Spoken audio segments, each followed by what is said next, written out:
मौत का फरिश्ता आएगा और जब मौत का फरिश्ता आके हमें मौत का पैगाम सुनाएगा ना, तो उस वक्त ये मौलवी याद आ रहे होंगे, मस्जिद के इमाम याद आ रहे होंगे, काश इनसे कुछ सीख लिया होता, काश हम कुछ बन गए होते, काश हमने अपने अमल अच्छे कर लिए होते। ये लोगों कान खोल के सुनो, अभी तुम्हारे पास वक्त है, मौत का गड्ढा तुम्हारा इंतजार कर रहा है। रोज कब्र पुकार पुकार के कहती है, ए मेरे अंदर आने वाले मेहमान, तू कैसी गफलत में जिंदगी गुजार रहा है, तू अल्लाह की इबादत से दूर है, मस्जिदों से दूर है। ए मेरे अंदर आने वाले इंसान, तुझे हो क्या गया है? तू दुनिया के चार पैसों पे झूठ बोलता फिरता है, लोगों के माल मारता फिरता है, तूने लोगों की जमीनें हथिया ली है, तूने लोगों के चखरोट को तंग कर दिया है, तू लोगों की मेंढक काटता फिरता है। अरे कितना बेवकूफ है रे तू। मेरे अंदर आने वाले कान खोल के सुन ले, तू लोगों की बेईमानियां कर रहा है, लोगों पे डाके डाल रहा है, चखरोट तंग कर दिए हैं, कब्रिस्तान की जमीनें काट ली है, लोगों के मेंढक काट ली है, लोगों से झूठ बोल के माल ऐंठते फिरने वाले, कान खोल कर सुन ले, मैं तेरा बड़ा तंग घर हूँ, बड़ा तारीख घर हूँ, बड़ा छोटा सा घर हूँ, रोशनी का इंतजाम नहीं है, यहाँ पर कोई बल्ब का इंतजाम नहीं है। ए मेरे अंदर आने वाले, काश तुझे मेरे अंदर के बिच्छुओं का पता चल जाए तो एक भी गलत काम न करे। बेशक जी, बेशक, हक बात है। मेरे अंदर के तुझे कीड़ों का पता चल जाए, मेरे अंदर जो सांप है उनका पता चल जाए, तो तू एक भी गुनाह न करे। ए महफिलों में ठट्टे मारने वाले, एक कॉमेडी सुन के अपना वक्त गुजारने वाले, एक शेख चुल्ली की कॉमेडी सुनकर अपना टाइम काटने वाले, कव्वाली मुकाबला सुनने वाले, उर्सों की डांस पार्टियां देखने वाले, मेले ठेलों में चक्कर झूले झूलने वाले, गलों में हाथ डाल के कब्रिस्तान में इलेक्शनों की बात करने वाले, कान खोल के सुन ले, अगर तूने कब्र को देख लिया तो दुनिया में मुस्कुराना भूल जाएगा, पूरी जिंदगी अल्लाह ही अल्लाह में गुजारेगा। बेशक जी, बेशक जी, सुभान अल्लाह, हक बात है। बेशक इंसान सोचता है कि मरना थोड़ी है। ये लोगों, हजरत आदम 1000 साल दुनिया में रहे, उनके बेटे 900 बरस दुनिया में रहे, हजरत नूह 950 बरस दुनिया में रहे, कोई नबी 300 बरस दुनिया में रहा, कोई 250 बरस दुनिया में रहा, सबसे कम जाहिरी तौर पर मेरे नबी दुनिया में रहे 63 साल। मगर खुदा की कसम, उन नबियों की जिंदगियां तो उठा के देखो। एक बात बताओ मुझे लोगों, क्या मेरे नबी से भी कोई नेक हो सकता? नहीं। ये मोबाइलों वाले, ये बहुत बड़ा कैमरा चल रहा और ये नेट पे डालेंगे, उस पे देख लियो। बेटे तुम नौजवान हो, बंद कर दो इन मोबाइलों को, मेमोरी में, दिमाग की मेमोरी मेरी तकरीर को फांस लो। खुदा की कसम, दोबारा शायद पता नहीं कब मेरा आना हो, नहीं आना हो, कान खोल कर सुन लो, फांस लो। हो सकता अमल कर ले, जिंदगी तबाह बर्बाद हो गई है। जो पूरी दुनिया जो आज हमें परेशान कर रही है, टॉर्चर कर रही है, मॉब लिंचिंग में मारा जा रहा, मालूम है तबरेज अंसारी को जिन्होंने मारा था उनको छोड़ दिया गया और यह कहकर छोड़ा गया कि तबरेज अंसारी की मौत इनके मारने की वजह से नहीं, हार्ट अटैक की वजह से हुई थी। तुम्हें मारा भी जाता है और कोई मुजरिम को सजा भी नहीं मिलती है। कहां हो तुम? मेरे नबी से नेक कोई हो सकता पूरी दुनिया में? बताइए आप। नहीं हो सकता। जरा जोर से बोलिए। नहीं हो सकता। नहीं हो सकता ना? मेरे नबी से बढ़कर तो कोई नबियों में भी नहीं हो सकता। जी बेशक, हक बात। तेरी और मेरी तो औकात क्या जी। मेरे नबी से बढ़कर तो खुदा की खुदाई में कोई नहीं है। बेशक जी। अल्लाह ने नबी से बढ़कर तो किसी फरिश्ते को भी नहीं बनाया। बेशक। फरिश्ते भी उनके दर के गुलाम है। बादे खुदा अगर कोई है तो मेरे नबी की जात है। बेशक जी, हक है। बात आ रही है कि नहीं आ रही है? अरे आ रही है कि नहीं आ रही है? अब सुन मेरे नबी का अमल। 63 साल की जिंदगी है मेरे नबी की। हक की बात सुन ले।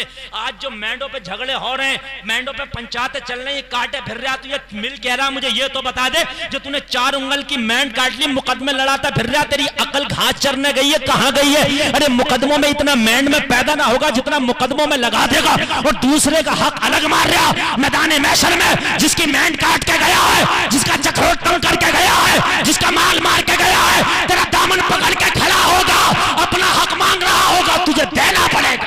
बेशक जी, हक बात है। बेशक।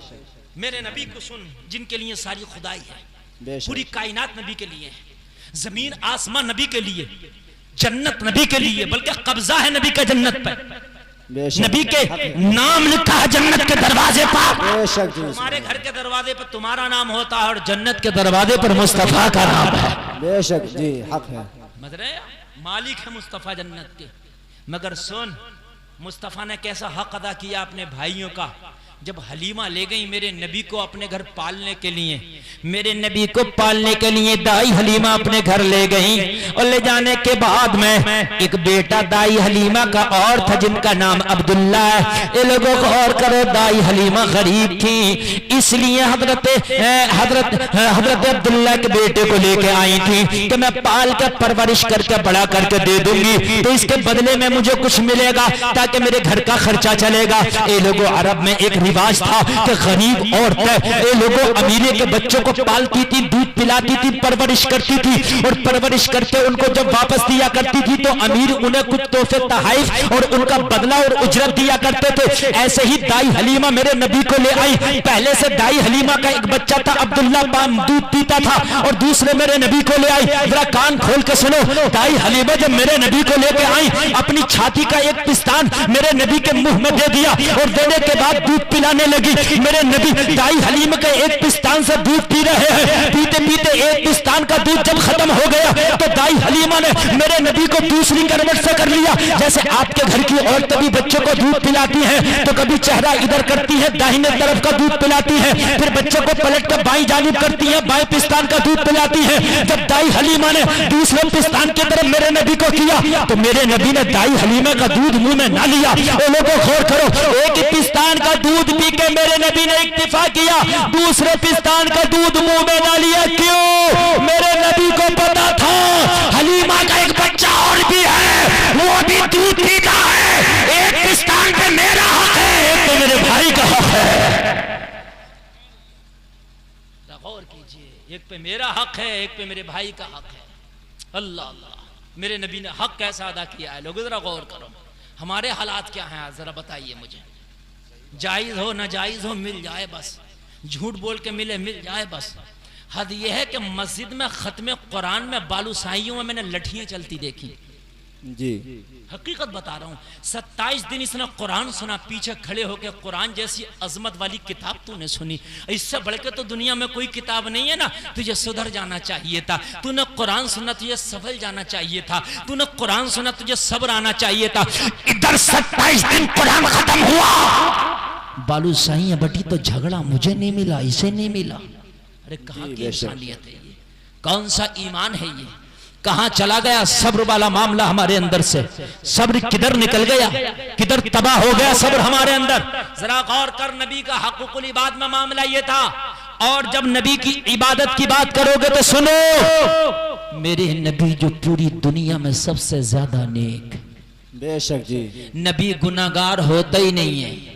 और मेरे नबी का नामा अमाल ऐसा है कि एक पल्ले में नबी का एक सजदा रख दो और पूरी दुनिया वालों के सजदे एक पल्ले में रख दो तो खुदा की कसम नबी का एक सजदा दुनिया वाले के पल्लों से बढ़ जाएगा। बेशक जी, बेशक। समझ रहे हैं कि नहीं समझ रहे हैं आप?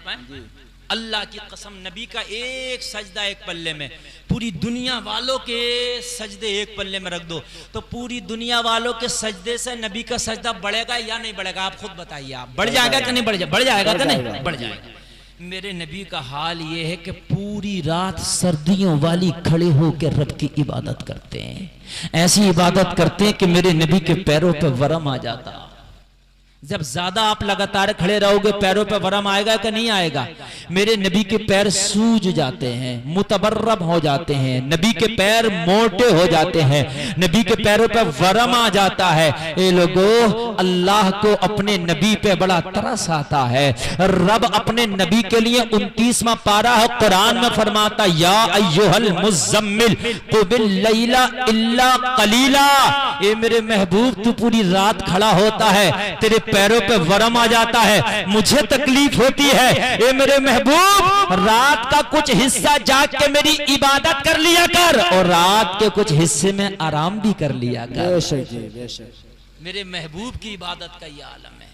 और हमारा हाल ये है कि नामा आमाल में नेकी अगर लालटेन लेके ढूंढोगे तो ना मिलेगी जी, चराग लेके ढूंढोगे तो ना मिलेगी। उसके बावजूद हमारा हाल ये है कि पूरी रात सो रहे हैं, दिन में भी इबादत से कोई मतलब नहीं है, रातों को भी इबादत से कोई मतलब नहीं है, बस खाली की खुराफातों से मतलब बहुत है। बग्गी बाग चल रहा होगा तो घंटों घंटों बैठेंगे, ताश का पत्ता चल रहा होगा घंटों घंटों बैठेंगे, सीडी चल रही हो घंटों घंटों बैठ जाएंगे, पूरा पूरा शो देख लेंगे। अगर टाइम नहीं है तो 10 मिनट मस्जिद में नमाज पढ़ने का टाइम नहीं है। ये लोगों, हमें हो क्या गया है, हमारी उम्र हो चली है 70 साल की, कब्र में पैर लटके हैं, मगर फिर भी हेयर कटिंग की दुकान पर जाकर दाढ़ी को अंदर से बिल्कुल खुरजवा के आ रहे हैं। अभी सोच रहा कि कई सौ साल और जीना है। ए मुसलमान, तुझे हो क्या गया, कितने घाटे के तूने सौदे कर लिए हैं, मुझे ये तो बता दे तू करना क्या चाहता, तेरी आखिरी मंजिल, तेरा आखिरी टारगेट क्या है। अरे तू चला तो चला कहां गया,